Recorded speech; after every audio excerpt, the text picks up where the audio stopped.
Well, welcome back to another session.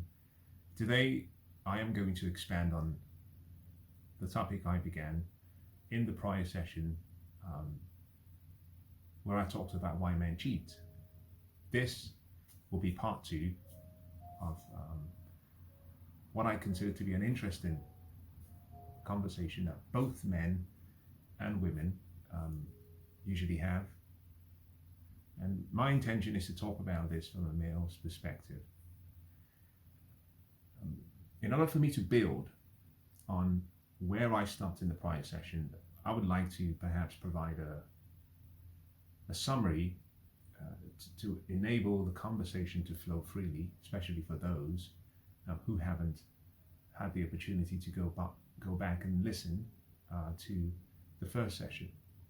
Now, I try to explain that there were primarily six, in my opinion, core reasons why men cheat. The first is because we want to. And the second is because we believe we can get away with it. The third being that it feels good. The fourth is because I said it's in our nature as human beings, especially as men. We are an extension of the animal kingdom. And number five is because I said we can afford to. And I explained this from a historical perspective in relation to those who, back in the day, had wealth, could afford to have concubines, or could afford to have many more wives, or could afford to have girlfriends. They could afford the resources required to maintain such a double set of lifestyle.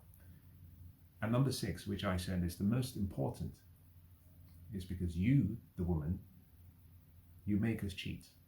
And I said in many ways, if you focus on this item number six, you can drastically reduce the probability of that happening, because in many cases, not all cases, in most cases, it is usually as a result of the woman's action. Again, I try not to dwell on this because I went into that in more detail. So refer back to the prior session, part one, for more explanation on why the woman is to blame. Not always, but usually the woman plays and let me change the word, to blame. Let me use a softer word, which is to say the woman is usually the catalyst in the process, knowingly or unknowingly. Now, with that said, let's put those six reasons to the side, put it aside, and let's try and understand part two in relation to the broader context. When I started part one, I made reference to something I thought was very, very important to understand in relation to the act of cheating, and that has to do with the concept of truth telling and deception. In order for you to understand cheating, you have to reconcile those two issues, truth telling and deception. Now let me perhaps expand on this very briefly. If you and I are dating, and I've been very specific, and I have been very clear on my intentions, and I've also been specific about my sexual options, then I'm telling you the truth. And that simply means that if I have multiple partners, and you find out eventually that there is someone else other than yourself as the woman, that is not cheating, because I have been truthful as part of the whole interaction. I've come to you and I've said, listen, this is what I have to offer. This is who I am. Take it or leave it. If you choose to take me up on the offer, with the intention, with the express intention, which was most women do. Most women believe that they can take a bad boy and reform the bad boy. They can take someone who's a player and reform him to be a saint. I personally do not believe in evangelistic dating or missionary dating. I don't intend and I don't try to change people. I find that it's almost a full-time job trying to change myself. So the fact that I've been truthful would, I guess, neutralize the whole conversation about cheating. Now, there are cases when I might still be liable, I might still be guilty of cheating on you. Now, the second part is deception. And deception has about 3 or 4 derivatives. And I think this is probably at the heart of most experiences most women face in relation to cheating from a man. Deception applies in 3 ways. There's lying, where I expressly and explicitly say things that are not true. There is spinning, where I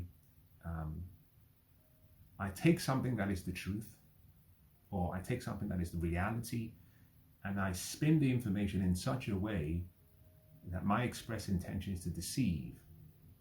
And then number 3 is concealment, and this is where I don't lie explicitly.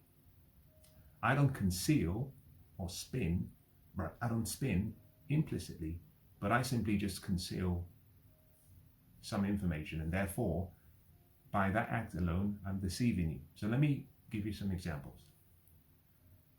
You and I, you being the lady and I being the male, we're dating, and you ask me very, very honestly, are you seeing anyone else currently at the same time as myself, the woman? And I say no. If it turns out that I am in fact seeing someone else, then I was lying. Second example, spinning.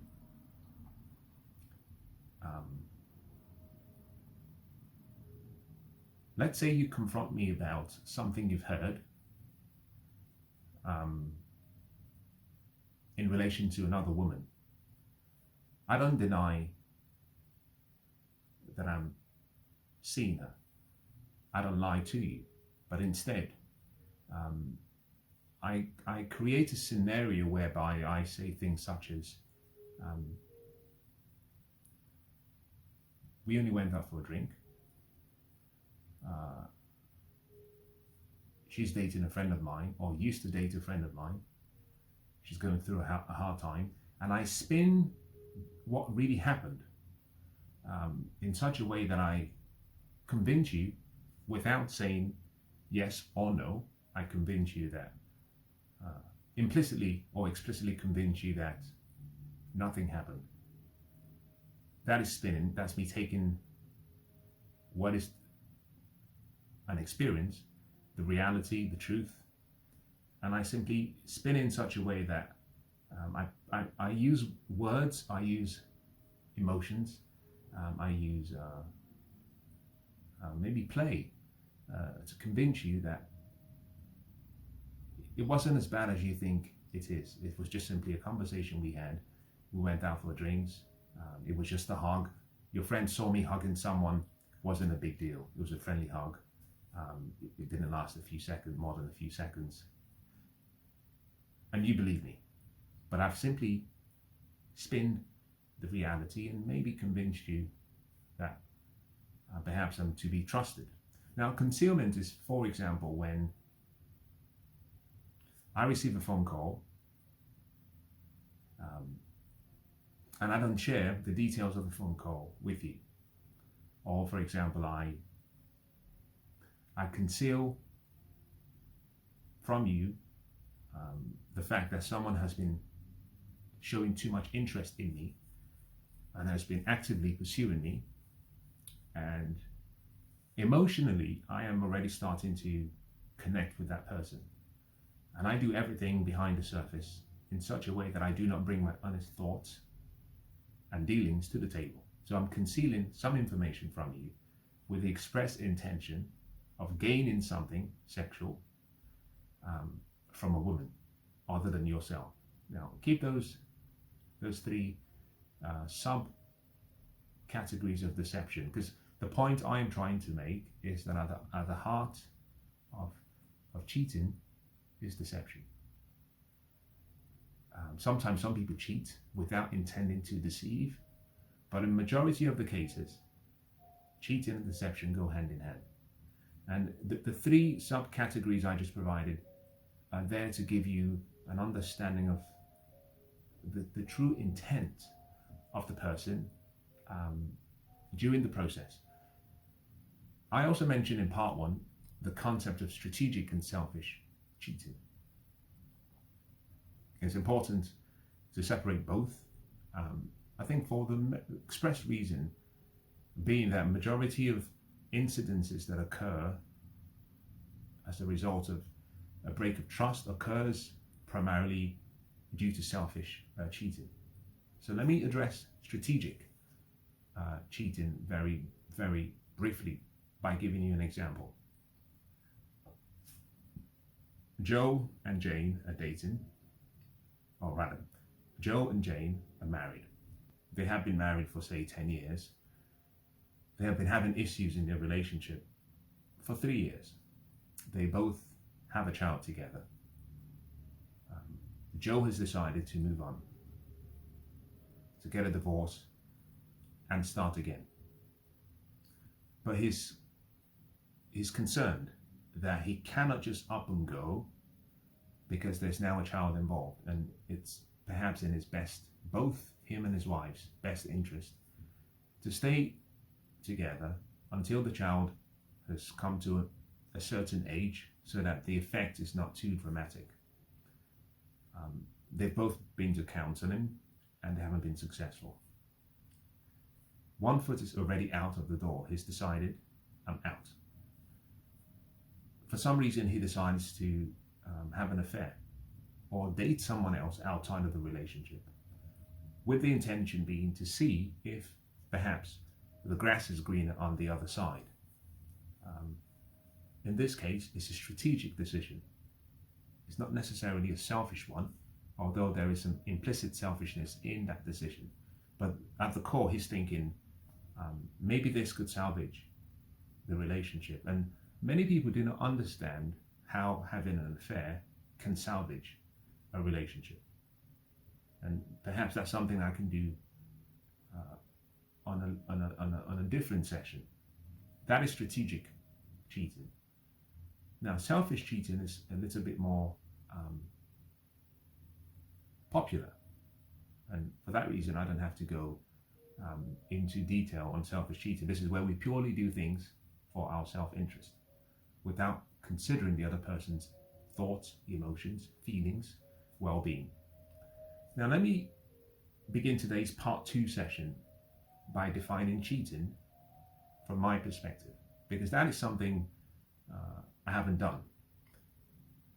And the way I will address this definition is by doing it perhaps through the back door, because cheating is slightly more nuanced. You can't just say it's a blank, this is a definition, X, Y, Z, tick, tick, tick, cheating. Let me define it differently, because everyone looks and sees cheating from a different perspective. Now, I started in part 1 by explaining that from a man's perspective, cheating is not simply having sex with another woman, although that would fall within some of the acts of cheating. I said sex for men is a necessity, and for men,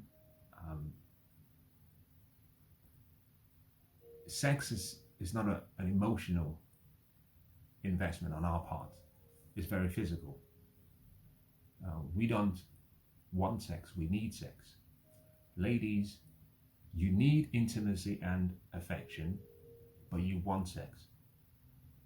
Men can live without affection and intimacy, but we cannot live without sex, because ejaculation for men is synonymous with urination. It's the feeling is like having an urge to use the bathroom. It doesn't matter what bathroom or toilet you find. Some are cleaner than the others. We brace ourselves when we find a very untidy, dirty, smelly toilets, but we use it anyway. If you've ever travelled, I remember driving once from the south of Wales all the way down to Aberdeen, the north of Scotland. The journey took me about 10 hours, and every now and then I'd have to stop in a service station to use the bathroom. Some bathrooms were clean and some were untidy. I needed to use the bathroom because I could not stop on the motorway. Ejaculation is almost the same thing for men. So for men, sex is simply a physical thing. We do not associate deep emotions with sex. Now, are there exceptions to the rule? Of course. Even a broken clock is right twice every single day. Now, I'm not saying all men. Remember, all refers to 100%. I'm referring to men, which means I'm talking about the majority of men. And all you need is 50.1%. So for most men, or for men, ejaculation is all we care about. So when you, the lady, think we're cheating, and that is an emotional, relational experience with another woman, from the man's perspective, it's just simply sex. Now, what does this mean? It means that to understand cheating from a man's perspective, you have to, I guess, go a little bit further and try to understand how we judge our worth to you, the woman. From a female perspective and from a male perspective in relation to dating, men believe that we exchange resources for your beauty, your youth, your womb, in terms of your fertility, and your attractiveness.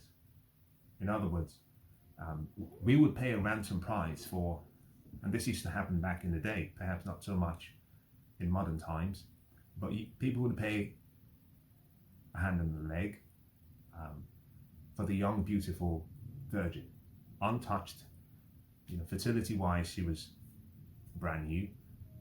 Sexually, she was brand new. Beauty and youth, she was, at the optimal state. And men would pay the most for that. So we exchange our resources in many ways for your body. I hate to say that so bluntly. In addition to exchanging resources, we also offer protection. So what we say in principle is that for you doing us the honor of giving us the highest gift you can give a man, which is yourself and your ability to reproduce for us, that we will step forward and sacrifice ourselves first to protect you, which would mean we'll die for you, if we need to, just to protect and to preserve you, the woman.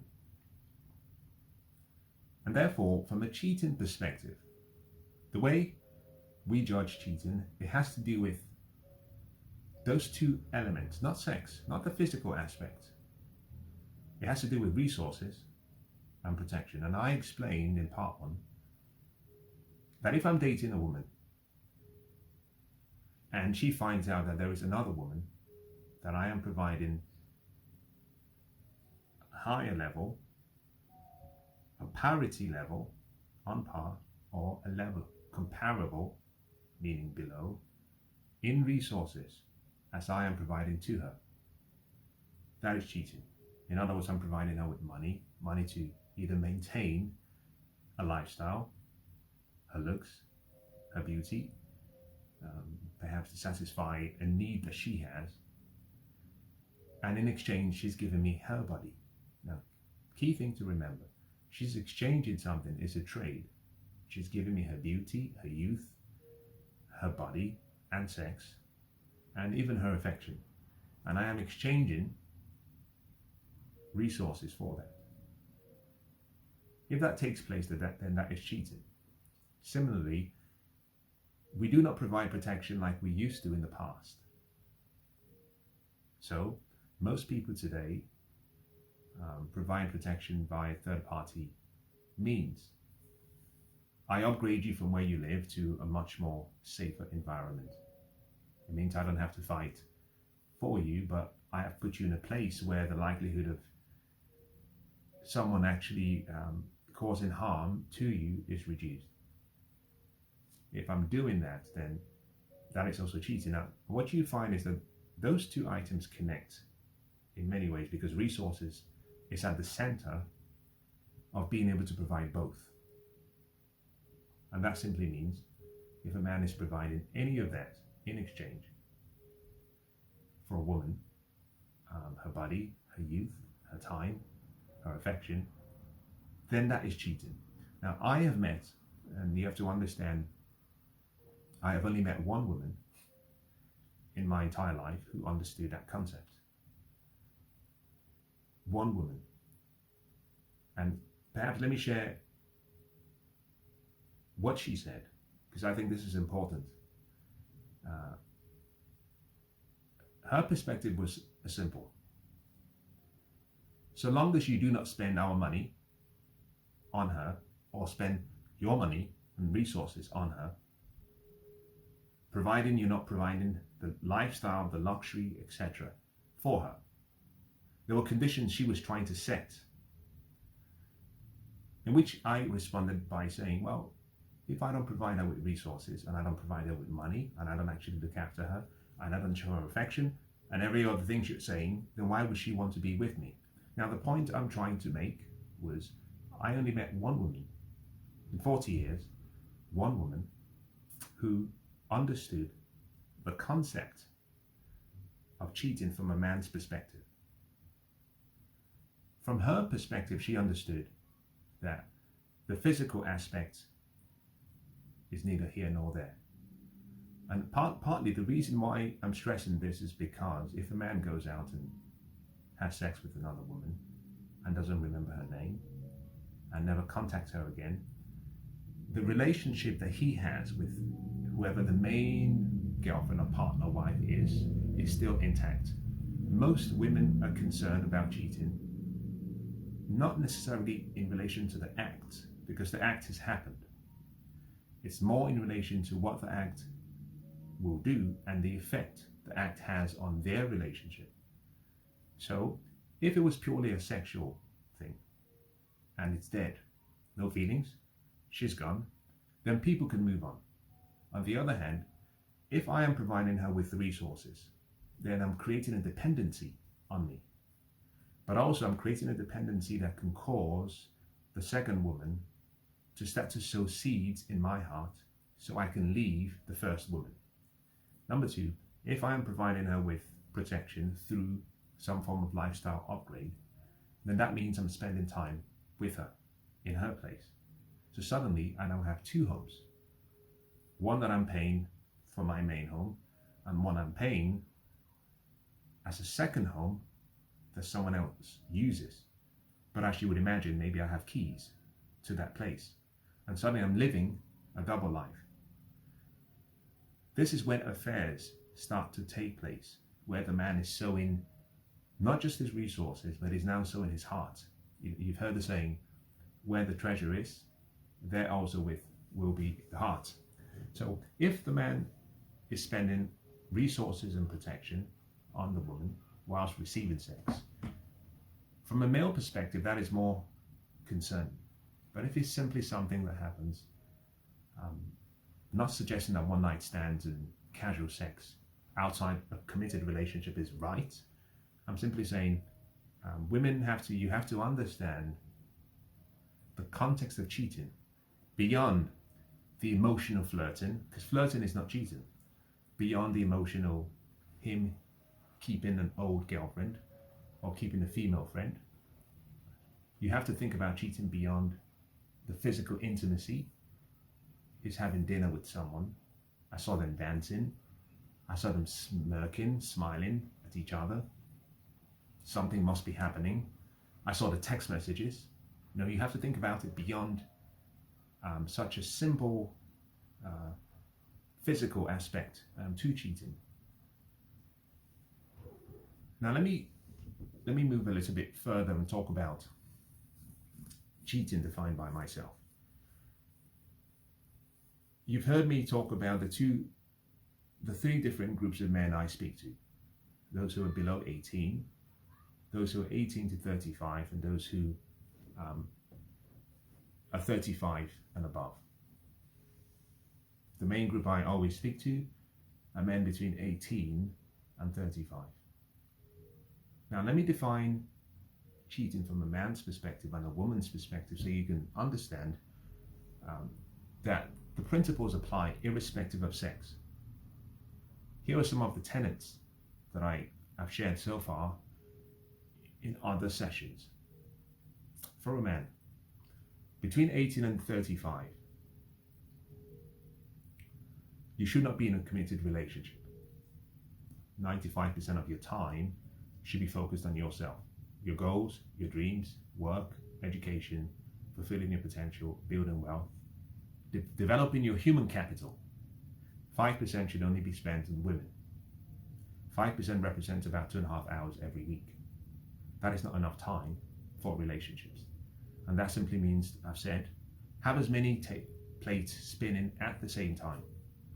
If you want to have one person every single day of the week, it's up to you. But the whole idea being that relationships will sabotage your dream, your future, and your goals. So do not be in a relationship. In other words, be emotionally unavailable. That is a tenet I put forward.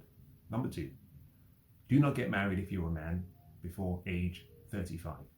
Do not consider marriage until age 30. Number 3, do not have children, no matter what, before age 35. And do not even consider having children until age 30.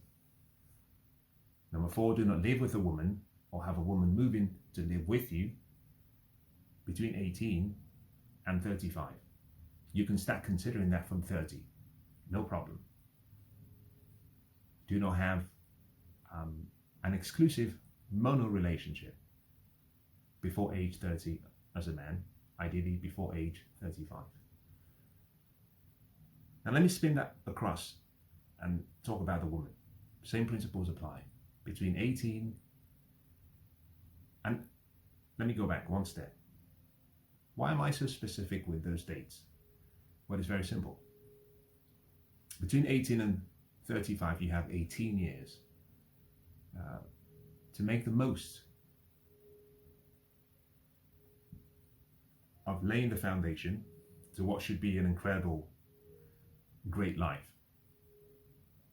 Between 18 and 22, you have 5 years.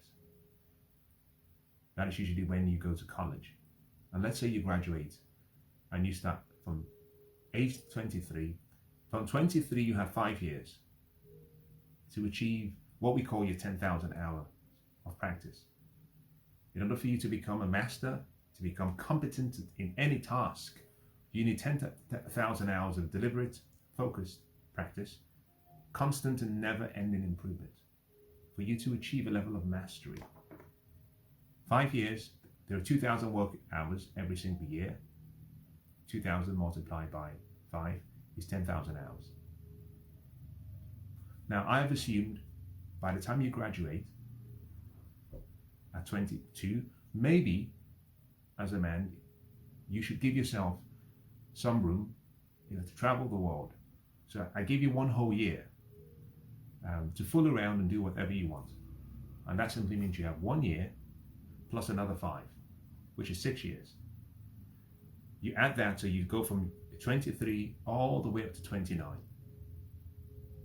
But for most men, we don't mature very fast. And that means the 10,000 hours that I think you need, you might need it, what in my opinion, is a margin of safety, a margin for error, 20%. And that means rather than 5 years, perhaps you do it in 6 years. So what you have, 6 years to get your 10,000 hours of practice, 1 year to play, 7 years. 23 plus 7 is 30. So at age 30, You've only just come into yourself and where you are, who you are, understanding yourself. Then I say at that point, you can start to consider marriage. You can start to consider a serious relationship. You can start to consider potentially an exclusive mono relationship. However, you've only just achieved a level of competency at 30. And I said, from my experience, 35 is when most men find themselves. So you have 5 extra years. That 5 years is for you to hone on your craft, become exceptionally great at what you are competent at doing. It's the opportunity for you to try things and fail. Remember, you do not have an anchor of a relationship, nothing pulling you down, holding you back. You can try things, you can fail, you can experiment, you can go into business. 5 years. The reason being, most men sacrifice their dreams for a family, and once they get to about 45, they have a midlife crisis.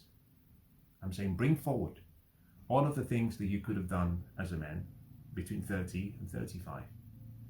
At 35, it's time. Now that means between 30 and 35, you're scouting for the person you want to spend the rest of your life with, if you want to be in a relationship. For the woman, same principles apply. 18 to 22, college. And let's say, take a year off, play, travel the world, see things, meet people, 1 extra year. That takes you to 24. You also need 5 hours, so 5 years of 10,000 hours of practice. So my recommendation for a woman is similar to the man. 23 plus 5 years, plus 1 extra year.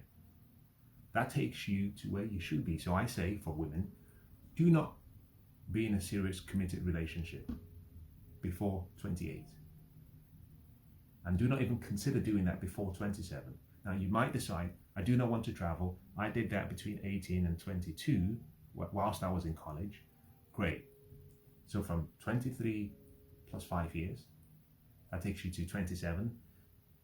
The principles, the tenets, do not get married before age 28. 27 is when you start to consider being in a serious relationship. Do not have kids out of wedlock or before age 28. 27 is when you can start to consider having a baby. Do not be in a mono relationship before that period. Between 20 or between 18 and 28, you have 11 good years to invest in yourself. Time should be spent on men. 95% of your time should be spent on your dreams, your goals, your education, your personal development, your career, building wealth, developing your human capital to become the best person you can be. Be emotionally unavailable. What you find is between the man and the woman, the principles are consistent. Now, I've defined, in my opinion, the bedrock of what should constitute cheating. What that means is, until a man is 30 or 35, he is emotionally unavailable. He's unreliable. He's not emotionally present. Sometimes he's inconsistent. The same as for a woman. She's emotionally unavailable. She can be inconsistent. Now, one thing I didn't say for the woman is, similar to the man, sow your wild oats. Have as many partners as you want. Remember, we lie in the beds, we lay, we make. So, but the principles apply, they're consistent. If 5% of your time is dedicated to men, you can choose to have no man in your life, 1 man in your life, 2, 3, 4, 5, 6, or as many as you can attract. Now, you might be thinking, what does this have to do with cheating? Well, it has everything to do with cheating, because If I am 31 or 28 and I am focused on my future and my career, and I am not emotionally available, and I meet you, the woman, I can say to you very clearly, and this is something I've always done, I've always said, I am not available for a committed relationship. I am not interested in an exclusive relationship. Therefore, I'm happy to be with you. I'm happy to have fun with you, spend time with you, the things we can do. But I'm not holding you down in a relationship. And I do not intend to be held down in a relationship. On those grounds, if you find out that I'm seeing other women, I'm not cheating. Now, this brings me to a concept of what I call the free agent and a contract staff. According to my tenants, between 18 and 35, and even those who are younger than 18, you are free agents. You're not signed to anyone. From 35 for the man, or from 28 for the lady, if you've made a commitment in a relationship, then you are now a contract staff. And then the conditions, the terms of that relationship, disavow cheating.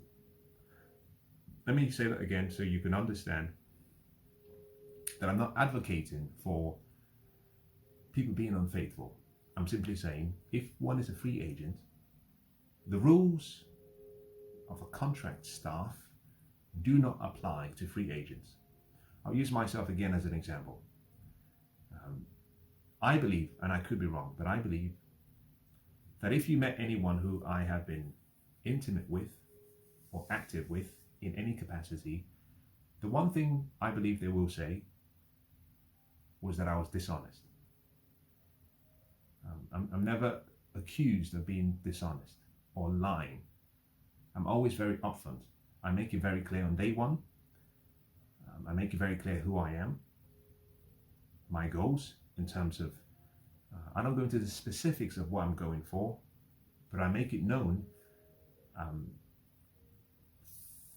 what is priority. My goals come first, my dreams come first, I come second, you come third. If you can live with that arrangement, great. But I also make it very clear that I am emotionally unavailable. I did so until I was ready. And so most women I met would always say, he was honest.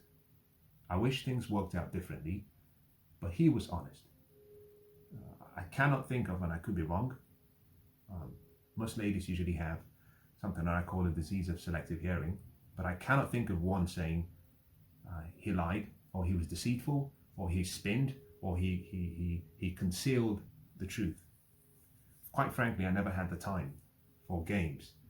I treated people as I wanted to be treated, by making the terms of the interaction very clear. If you felt it wasn't for you, great. If you felt it was for you, great. And that's the whole idea of being a free agent. I was a free agent. When I became a contract staff, the terms changed. And you are a contract staff once you have agreed to the terms of the relationship. Now, this brings me very clearly to something I think I should do, is define the stages of a relationship, because most women that I know believe that the fact they're having sex with a man means it's a relationship. It's not. You might just be a great piece of ass. You might just be a great lay. You might just be a nice booty call. You might just be a friend with benefits. You might just be someone that we have on a list, that when we need a need met, we call you. Genuinely, with most men, we just want sex. We go through the art and the charade of being romantic, buying flowers, taking out to great dates, taking out to places, simply for sex. A very, very sad but true statement. Most men just want to get sex, pure and simple. Now, why do we, and this is where you have a confusion, especially between men and women, where she says, he's cheated, and he says, I'm not cheated, I'm just seeing someone else. And the woman cannot understand why he, the man, doesn't accept that it is cheating. The reason is simple. There are different stages to every relationship. But generally, relationships go through introduction. This is where we meet, whether that be virtually or physically or being introduced through people. But we go through the first stage of introduction. The second stage is conversation and communication, where we start to talk. The third, intimacy, and this is where sex usually comes into the picture. Once we've gone through that phase, we go into a relationship. But the relationship is not really always defined, which is why I usually put forward a sixth stage, which has to do with where I make a commitment to you. Until a commitment is made, there is no cheating. Which is the point I was trying to make about the free agent and the contract staff. But stage 6 in commitment is nowhere it ends.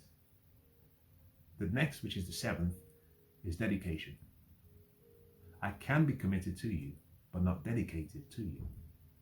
Big point to remember. A man can be committed to you because we can be committed to multiple women, but we are usually dedicated to maybe one or a few. So the question is not necessarily, did he make a commitment? Yes. We make commitments. The question is, did he make it known that he was dedicating himself to you? Until a dedication is made, it's not cheating. And then finally, number 8 is marriage, or whatever derivative of marriage you choose, whether that be cohabitation, civil partnership, or the traditional marriage. So the question is, how do we, and why do we get this wrong? Well, the 7 stages that I gave you, the 8 stages I gave you, is traditional relationships. In the modern world, in the developed West, and in other parts of the East, we have deregulated the sexual marketplace. The main reason most men want to be in a relationship was because traditionally we could not get sex without being married. So we paid a social price that we would commit to one person to meet that need of sex. Fast forward, the modern West, or today, we've reduced sex to a commodity. People are having kids out of wedlock. Sex is on demand. Therefore, the sexual mores, the social etiquettes, the social contract we once had with each other and the community has been cancelled. Therefore, if you go through the 8 stages I went through in relation to a relationship, what you find that today, people are having sex before stage 1. Before we are introduced, all I have to do is swipe left or swipe right, and I can get sex. And then once we've had sex, then we go out on a date, and then I introduce myself fully to you. And then we begin the conversation and the communication. And then we come back to the intimacy and sex before we start a relationship. In many ways, most women think about cheating purely from the perspective that they've given up sex first.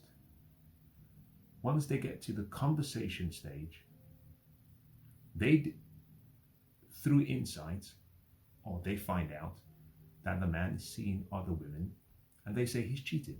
No. He simply brought forward, with your agreement, one of the important stages, which is sex. You're not in a relationship yet. We can have sex with you as men for 18 months and not be in a relationship with you. Let me phrase it differently. A man can be in a relationship with a woman. The woman can be exclusively seeing the man for 2 years. She could believe she's seen his parents, he's seen her parents.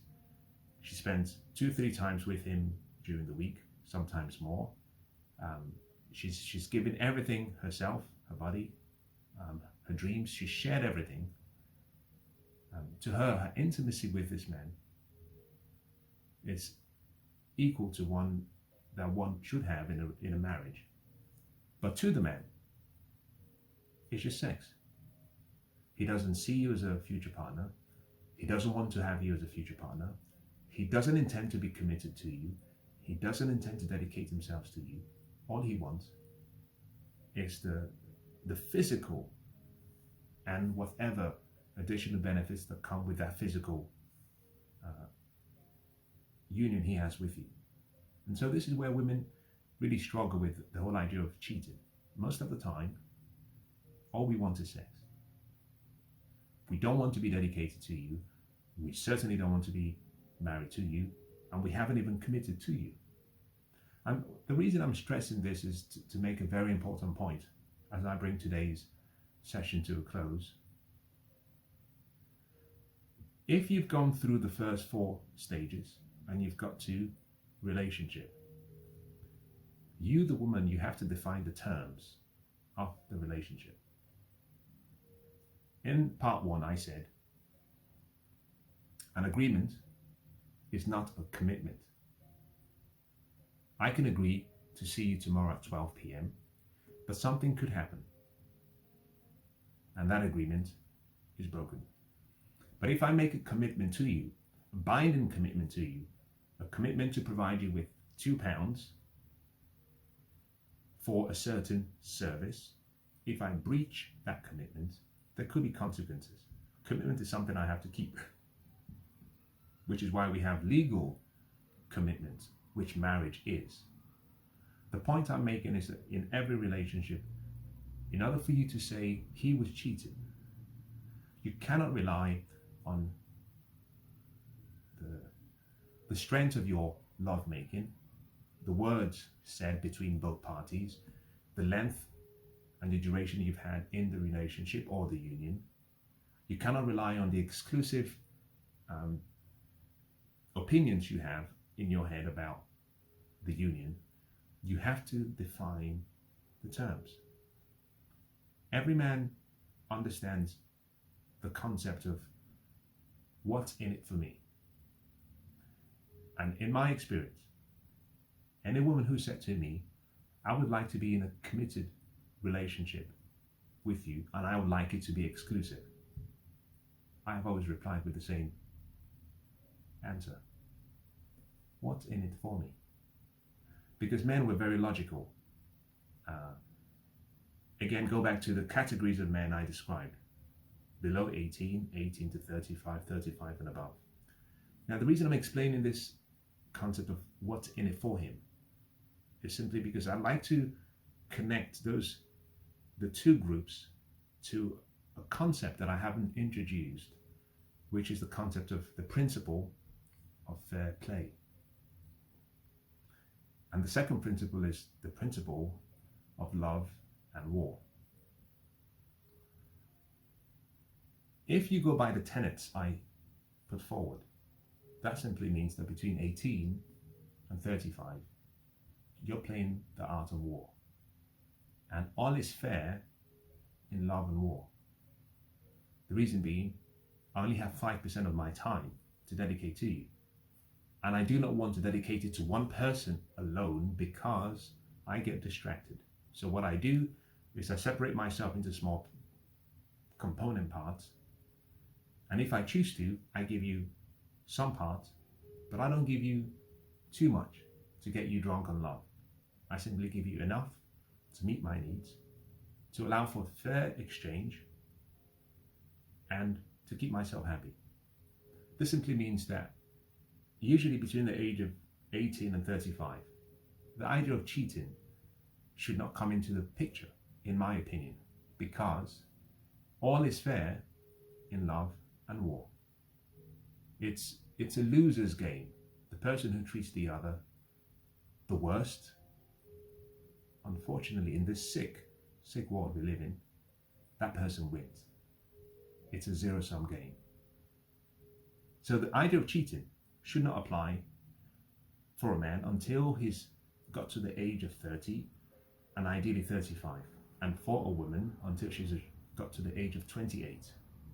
Once you get to that point in time, the principle of fair play comes into the picture, because now you've achieved your dreams.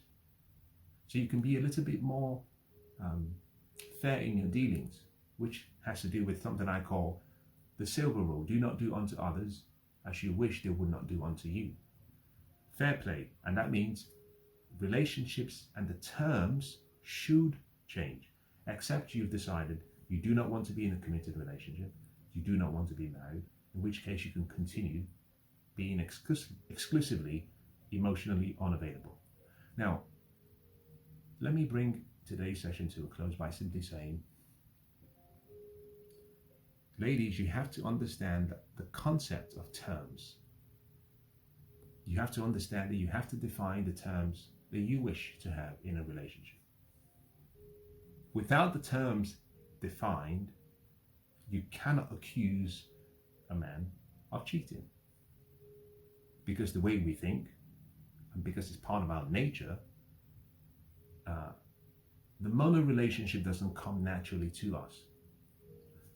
We commit to the terms of the relationship if we believe it's in our best interest.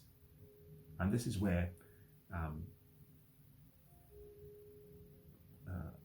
when I explain the sixth reason, I explained 6 reasons, but the 6th reason why men cheat, I said, is because women, you cause us to, and I gave 3 simple reasons. You deny us of sex. We have to beg for sex whilst we're in the relationship. It's a mess. I'll deal with that in a different session, but it's a mess. You deny us of sex. You nag too much. We don't have peace. And there is no element of servanthood in your being. And I simply said, well, if you like to minimize the probability of him cheating, recognize that we want you to be as attractive as possible. So just stay thin. It's really simple. The larger you become, the higher the likelihood that we'll cheat. So if you stay thin, stay attractive, stay sexy. If you can stay athletic, great. Sex on demand. We will allow for specific exceptions, but generally we do not want to do chores to get sex. We don't want to beg for 1 week to get sex. We do not like pizza sex. We do not like being teased. The reason men cheat, in a woman's perspective, using the word cheat, is simply because they want a need to be met. And if they are not given the opportunity for that need to be met, we go elsewhere. So stay thin, stay attractive, do not nag, give us peace, create a serene environment, and just have some element of servanthood in your nature. Be feminine, have some traditional values. I'm not saying clean, go on your knees and scrub the house. No, I'm simply saying, let me say this. Men are naturally disagreeable by nature. Naturally, I am very disagreeable by temperament. I do not want a relationship where I'm with a woman who I have to argue with always. You know, if I wanted that, I would find a man. And if there was a man, we settle the scores very simply. If we both disagree, the only way we settle the score is through physical altercation. That's how men operate. What we're looking for is something to complement our being. We're naturally disagreeable. Women are naturally agreeable. So you have the yin-yang that enables a consolidation of an alignment of values. If a woman intentionally goes out of her a natural state to be disagreeable, to be non-feminine, to apply some of the feminist BS. We don't find that very attractive. And over time, we start to look for things that are more feminine. Men by nature were drawn to femininity, softness, kindness, gentleness. The female nature, the need for protection, the need to feel that we are wanted. And that simply means if you have a high power career and you have an intention to be super successful professionally, then there's no need for both parties to be together, except they have an alignment in values. There has to be a matching of the vision. If a man, personally, let me give you a good example. In my early 20s, up to my 30s, put it this way, I've only lived with one woman once. From when I was a teenager, once. That was the only relationship I ever lived with a woman. Before I got to the age where I said, I'm ready. I am ready. Once. And after that, I decided I would never live with a woman until I had achieved my dreams and until I found someone who was in alignment with my value system. Now, why do I share that? I share that to simply say, from 18 till when I decided I was ready for a relationship, with the exception of once, I came home every night and I had to turn on the lights. It was my house. Turn on the lights, I made food, I went to sleep, I woke up in the morning, went to work. I came home, slept, went to work. When I decided to be in a relationship, I was making a trade-off. My freedom, the ability to come back any day of the night or not come back to my house any day of the night, I was trading that freedom for something that I believed had more value, which was a woman who was deserving and who found me to be deserving of that sacrifice. And this simply means, generally,